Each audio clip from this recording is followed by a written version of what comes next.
Hi, I'm Chuck Dorsett for Weaver Leathercraft Supply. A big trick in any leather shop, including mine, is keeping our patterns not only well marked, but secured. Now the upside to this, first and foremost, the project. If your pattern is clean and tight and well marked, every step of your project will fall into place and you'll get a beautiful project each and every time. Second upside to this, if I want to take this in a month, a year, or 5 years, I can pull this pattern off my wall. If it's well marked, then I can make this project just like I did last time. No questions, no mistakes. That's what we're aiming for. But here's what we want to avoid by doing this. First off, of course, if I just mark every hole with a black marker, I run the risk of punching a 1/4 inch hole where I need to put a 1/4 inch spot. Project is shot. Got to start over. Secondly, though, here's the thing. As I use a pattern, I tend to fine-tune pieces and parts of that pattern. If I lose a piece, I have to start all over and I've lost every one of those great corrections. So these are some of the things we want to avoid. But here's the easy part.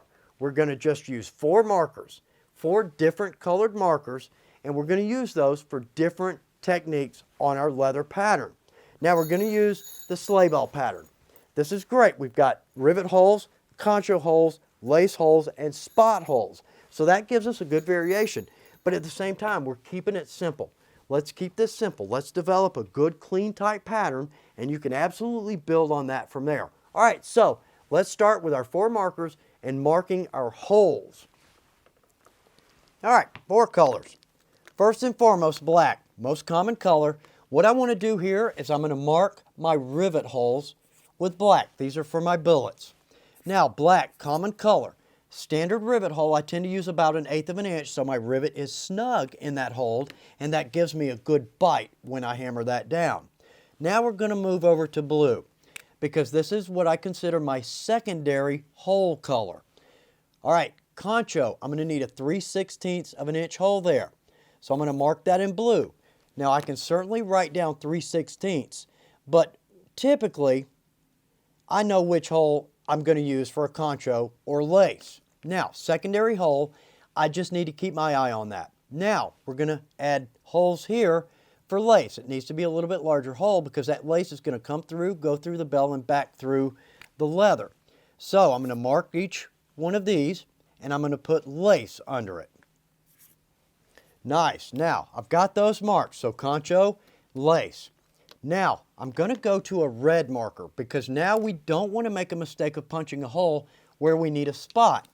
So I'm going to circle my spot holes or marks with my red marker. And now the last of my edge spots. Now I've got spots in between my concho and my bells. So I'm going to mark these as well. Nice. Very clean, very tight pattern. Now, 1/4 inch spot. And I can mark in each direction. But I'm going to write down here diamond spot. And I'll mark that on each one of these. Nice. Now, very nice. I've got a very clean pattern here. I certainly can simply write in rivet and rivet if I like. But now I've got my holes marked. Very clean, very easy, and very easy to see. Now, the second part, just as critical as the first. We need 4 pieces of information on each piece of our pattern because you've probably had this happen. Cleaning your shop, sweeping under your cutting table, pattern pops out. No markings, no idea where it goes. Very frustrating. So let's keep that from happening. We're going to put 4 pieces of information on each of our pattern pieces. Now, I've cut 2 billets here. Mark those, save us a little time. I'm going to take the black Sharpie so it's easy to see, easy to read. On each piece, first off, I'm going to write sleigh bell.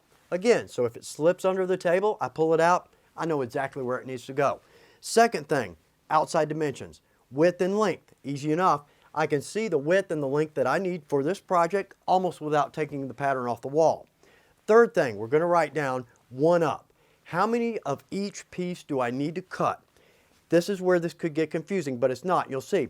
If you want to take, say, you've got a purse, back panel, front panel, same thing, just flopped. Right on your pattern, cut 1 up, flop. Or cut 1 up, cut 1 down.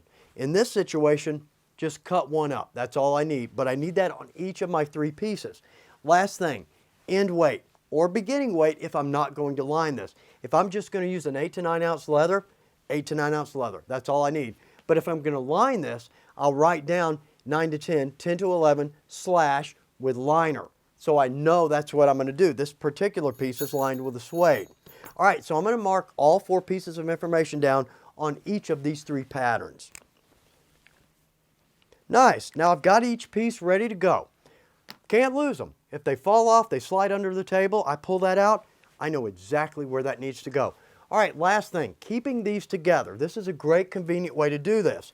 Now, these will have holes in them by the time I make a project, but for right now, I'm going to go ahead and punch my rivet holes with my revolving punch. And the last hole, nice. Now I'm going to take a piece of thong, lace, cord, matters not. I'm going to tie a knot in one end, and I'm going to lace this through each of my pattern pieces. There we go. Now, let's just put a slip knot in the top of that. So I can hang that pattern on my shop wall. I almost don't even have to pick it up to know the width, length, leather, decorations. Great, and it's married. Not going anywhere. Those pieces will stay there until you're ready for them. All right, last thing, we have one more color. Now on this simple pattern, which was the point of the tutorial, but on this simple pattern we didn't use our green.